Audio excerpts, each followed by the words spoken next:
You're watching Fox 7 Austin News at 9. As the need for ventilators increases across the country, an Austin company is helping to convert manufacturing facilities across the U.S. Fox 7 Austin Steven Sarabia is in Northeast Austin with that story. I think they might be wanting to play that for your benefit, please. Take a close look at this video the White House played during one of their COVID-19 press briefings. It shows the transformation of a General Motors facility into one that makes medical ventilators. And upon further inspection, you can see the efforts of a local company. I started getting these text messages and Facebook posts of, hey, isn't that your furniture on live TV right now with the president speaking? Formaspace is based right here in Austin. They create custom environments for labs and businesses.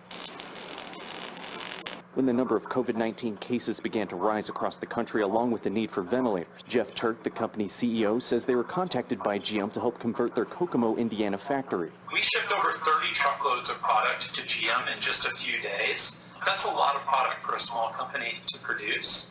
And we started doing it before we even had a purchase order from General Motors. Now, all the equipment they're making for GM is actually made here locally in Austin, as you can see right behind me, before it's shipped out over to them. Formaspace made the workspaces where the ventilators are assembled. The entire plant changed from manufacturing cars to ventilators in just 11 days.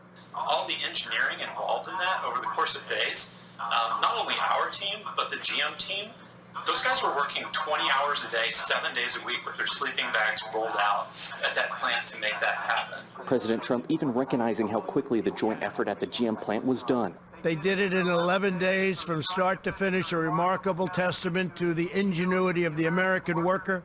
The GM plant is set to ship out 600 ventilators this month for the country, according to the president, with thousands more on the way. I think our people can stand really proud, and the Austin community can stand really proud and say that people are pitching in and actually having a major impact in saving human lives. Turk says they have plans to help other companies across the country do something similar in the near future. In Austin, Steven Sarabia, Fox 7 Austin News.